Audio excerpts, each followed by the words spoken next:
हमारा लीडर तो वही होगा ना जो मुसीबत में हमारे साथ खड़ा होगा, जो सीना तान के सत्ता के सामने या अपनी सरकार के खिलाफ भी खड़े हो जाए कि ये गलत हो रहा है। और कोई आपका नेता नहीं होगा। आप अपने कौम के नेताओं को अगर लीडरशिप के लिए मौका नहीं देंगे, आप उनको बड़ा नहीं बनाएंगे, तो यकीन मानिए आपकी पॉलिटिकल नेगोशिएशन नहीं बढ़ेगी और फिर आप हमेशा पछताते रह जाएंगे। इतना इशारा देना चाहता हूँ कि मुसलमानों, तुम बहुत गलती कर रहे हो। तुम्हें अपना नेता अपनी कौम से पैदा करना पड़ेगा। तुम इन मुसलमान नौजवानों को मौका तो दो कि इस भ्रम में मत रहना मुसलमानों कि जो भी मोदी का विरोधी है वो तुम्हारा हितैषी है। बिल्कुल नहीं है। हमारा लीडर होगा वो हमारी समाज से होगा, जिसके पीछे पूरा तबका चलेगा। कि हमारी कौम का लीडर हमारे से होगा, कोई और से नहीं होगा। यकीनन मैं इस बात को मानता हूं कि हमें राजनीतिक सशक्तिकरण के लिए कोई मुस्लिम नाम की पार्टी की ज़रूरत नहीं है, या फिर हमें यहाँ से उस नाम पे, मुस्लिम धर्म के नाम पे राजनीति नहीं करना है। हम सेकुलर होकर के भी और बड़ी पार्टियों में रह कर के भी राजनीति कर सकते हैं, लेकिन जो हमारा लीडर होगा वो हमारी समाज से होगा, जिसके पीछे पूरा तबका चलेगा। मैं इतने दिनों से कह रहा था और आज ये बात साबित हो रही है, जब हम कहते थे कि इस भ्रम में मत रहना मुसलमानों कि जो भी मोदी का विरोधी है वो तुम्हारा हितैषी है। बिल्कुल नहीं है। एक भ्रम में कभी मत रहना। और अब ये बात साबित हो रही है धीरे धीरे। मैं किसी व्यक्ति विशेष का नाम नहीं लेना चाहता हूँ, मैं किसी पार्टी का नाम नहीं लेना चाहता हूँ। ठीक है, आप नाम न लिया कीजिए, ठीक है, कन्हैया की आप बात करते या जिसकी भी बात करते, लेकिन मैंने कहा कि मैं उन बातों में, उन विवादों में पढ़ना नहीं चाहता हूँ। सिर्फ इतना इशारा देना चाहता हूँ कि मुसलमानों, तुम बहुत गलती कर रहे हो। तुम्हें अपना नेता अपनी कौम से पैदा करना पड़ेगा। तुम इन मुसलमान नौजवानों को मौका तो दो जो हमारे आंदोलन से उपजे हुए हैं। मैं नहीं कह रहा हूं कि सिर्फ शोएब जमाई को आप सदन में भेज दें या शोएब जमाई बड़ा राजनेता बन जाएगा। नहीं, हमारे जैसे कई हमारे साथी हैं जिन्होंने संघर्ष किया है, अभी जेल में भी हैं, कुछ बाहर हैं, संघर्ष कर रहे हैं, उनको मौका दीजिए। आप वही आपके नेता हैं असल, और कोई आपका नेता नहीं होगा। आप अपने कौम के नेताओं को अगर लीडरशिप के लिए मौका नहीं देंगे, आप उनको बड़ा नहीं बनाएंगे, तो यकीन मानिए आपकी पॉलिटिकल नेगोशिएशन नहीं बढ़ेगी और फिर आप हमेशा पछताते रह जाएंगे, जैसा आज के बयान के बाद आपको पछताना पड़ रहा है। मतलब आप वैसे साहब की जवान बोल रहे हैं? नहीं, मैं देखिए, बहुत एक बुनियादी फ़र्क ये है कि मैं ये मानता हूँ कि मुस्लिम नाम से राजनीति करना ये अलग चीज़ है, और मुस्लिम लीडरशिप को पैदा कर करके बड़ी पार्टियों के साथ मिल करके चलना, ये दो अलग चीज़ें हैं। मैं ये कहता हूँ कि सिर्फ एक आज़म खान ही क्यों, उत्तर प्रदेश में 12-14 हर ज़िले में एक आज़म खान होने चाहिए। सिर्फ एक यहाँ से क्या बोलते हैं मुसलमानों को लीडर क्यों, हर ज़िले में यहाँ से बड़े बड़े यहाँ से मुख्तार अंसारी होने चाहिए। आप इस बात को समझिए। तो आपका वैसे साहब भी तो यही करते हैं कि वो पार्टियों के गुलाम है। मुस्लिम लीडरशिप बनेगा अपने आप, जब मुस्लिम सब खड़े होंगे तब लीडरशिप बनेगा ना। नहीं, आप तो गुलाम बने हुए हैं। 14% मुसलमान अपने दम पर कभी सत्ता नहीं बना सकता। इस बात को आप समझिए। 5% जाट है, 8% यादव है। 5% जाट और 5% यादव सब एक ही मजहब से ताल्लुक़ रखते हैं। जात अलग अलग है, नहीं, लेकिन उनको तो मजहब तो एक ही है ना। आप इस बात को समझिए, और ये गलत बहुत बड़ी धारणा है। आप इस बात को समझिए कि सिर्फ 14% की आप फोकस करके राजनीति करेंगे तो आप सत्ता में नहीं आ सकते, और आपको बड़ा एलिनिएशन का सामना करना पड़ेगा। अगर यही बात कोई हिंदू समाज के लोग चला दें, जैसा भाजपा चलाती है कि सब हिंदुओं को एक कर दो, तो कोई भी सेकुलर पार्टी नहीं जीत पाएगी। आप ये बात क्यों नहीं समझते? ये एक खतरनाक ट्रेंड है।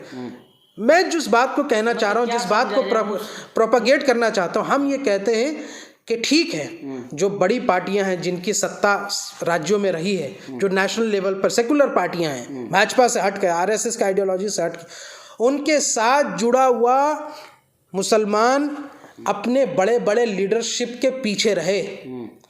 उन लीडरशिप को डिप्टी चीफ मिनिस्टर, उन लीडरशिप को बड़े मंत्रालयों में जगह मिले, एक बड़ी हैसियत हो कि उनके कहने से किसी राज्य का मुखिया और मुख्यमंत्री भी हिल जाए। वो लीडरशिप आपको, वो क़यादत पैदा करनी पड़ेगी, तो यकीन मानिए हर राज्य में आपकी ताकत होगी, सत्ता बल होगा। सत्ता की राजनीति इसको कहते हैं। आप एलिनिएट होकर के 2-4 विधायक ला करके और फिर आप कहते हैं कि तो फिर इस तरह से दूसरे समाज और दूसरा वर्ग भी एलिनिएट होगा, फिर पोलराइजेशन होगा, तो आप उसको बढ़ावा देने का काम हम नहीं करते। चलिए मुद्दे पे आते हैं। जिस शाहीन बाग आंदोलन के आप मुख्य चेहरा में से एक हैं, तो क्या समझा जाए? जिस तरह से किसानों की तो जीत हो गई, लेकिन शाहीन बाग आंदोलन का अभी तक कुछ हल नहीं निकला। वैसे दिन वैसी लगातार आवाज़ उठा रहे हैं, वो कह रहे हैं उत्तर प्रदेश में अनेकों शाहीन बाग बनेंगे। शाहीन बाग आंदोलन का प्रारूप क्या होगा, आगे शाहीन बाग आंदोलन होगा या नहीं होगा, या किस प्रारूप में होगा, कब होगा, ये सिर्फ और सिर्फ शाहीन बाग राष्ट्रीय आंदोलन समिति तय करेगी। ये कोई देश का राजनीतिक पार्टी नहीं तय करेगा, मैं स्पष्ट शब्दों में कहना चाहूँगा।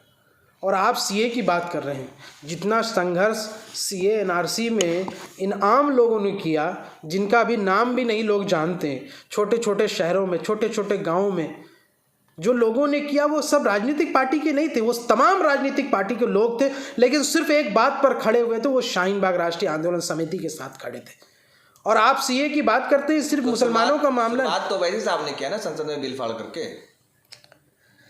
अरे भाई, यहाँ से आप बार बार यहाँ से क्या किसी पार्टी की तरफ से आए हैं क्या बात करने के लिए? नहीं, आप पार्टी की तरफ से आए हैं। अच्छा, आप लोग अच्छा सीख लिए, मुद्दा पूछ दो तो मोदी और मीडिया दोनों नहीं, आप जो है यहाँ से अगर किसी पार्टी पक्ष के तरफ से आए हैं तो मुझे इसमें कोई यहाँ से दो राय नहीं है, क्योंकि ये एक ट्रेंड बन चुका है। लेकिन मैं सिर्फ इतना कहना चाहूँगा कि सारी राजनीतिक पार्टियों का योगदान है। बेशक जनाब असदुद्दीन ओवैसी साहब का भी योगदान है, उन्होंने भी यहाँ से बड़ा मुजाहरा किया, ठीक है ना।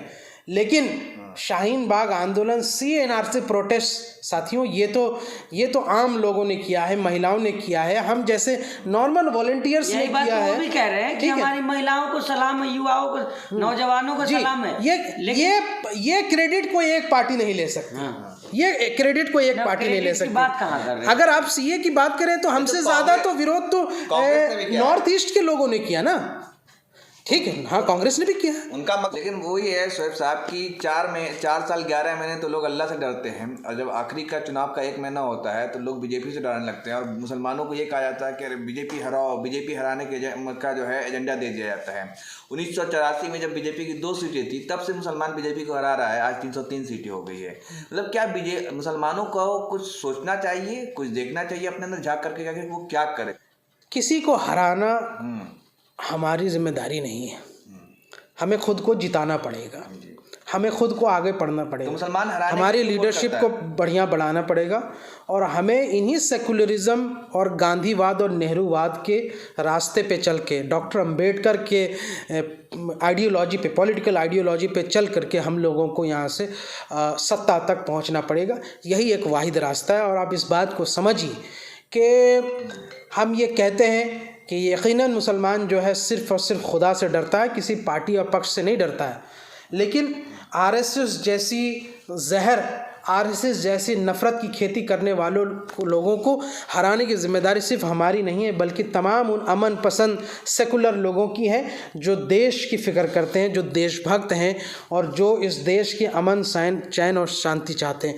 तो सबकी जिम्मेदारी, और मुझे लगता है कि 2024 में और 2022 के आगामी विधानसभा चुनाव में आप इसका एक मुजाहरा देखेंगे भी कि जिन हिंदू की ये बात करते हैं, वही हिंदू इन भाजपा नीत सरकार और भाजपा के नेताओं को जिस तरीके से पिछले 1 सालों से अपने मोहल्लों से, गलियों से घसीट के बाहर कर रहा है, इनको सत्ता से भी ढकेल के बाहर। क्या मुसलमान भाजपा में एंट्री लेंगे? नहीं, मैंने तो नहीं कहा कि मुसलमान भाजपा में एंट्री लेंगे, ठीक है ना। मुसलमान यहाँ से अपनी लीडरशिप पैदा करेगा, और वो लीडरशिप तय करेगी कि वो किनके साथ जाना चाहते हैं। ओवैसी साहब, मैं कहीं नहीं कह रहा ओवैसी साहब। मुसलमान की लीडरशिप यहाँ से समाजवादी पार्टी के अंदर भी मजबूत हो सकती है, मुसलमान की लीडरशिप कांग्रेस के अंदर भी मजबूत हो सकती है। बताइए, गुलाम नबी आज़ाद साहब और क्या बोलते हैं अहमद पटेल साहब के जाने के बाद कौन मुसलमानों का एक बड़ा लीडरशिप है वहाँ पे जो मजबूती से रख सकता हो? एक दो चेहरों से बात हो जाएगी। हमें तो यहाँ से बड़ी लीडरशिप खड़ी करनी पड़ेगी।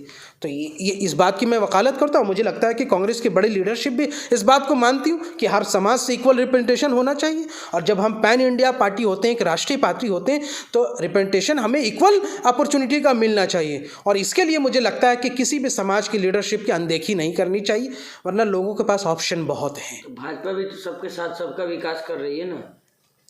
नहीं, भाजपा सिर्फ हमारे दो का विकास कर रही है। तो मुख्तार अब्बास नकवी को, शहनवाज हुसैन, ये लोग हैं ना। देखिए, ये सब व्यक्तिगत बातों पे, ठीक है ना, ये ये सब कौम के लीडरशिप नहीं है। जो लोग यहाँ से अपने कौम की बात ही ना रख सकते हो पार्लियामेंट में के अंदर, जो लोग यहाँ से कौम की बात ही ना रख सकते हो सत्ता के उस दौर में जब यहाँ से आप एक पावर में हैं, और जब यहाँ से मॉब लिंचिंग के मामले आए, जब यहाँ से मुसलमानों पर जुल्म हुआ, जब CAA NRC का इतना बड़ा मुद्दा हुआ, तो ये कहाँ थे मुसलमानों के ख़िलाफ़? साथ खड़े नहीं थे।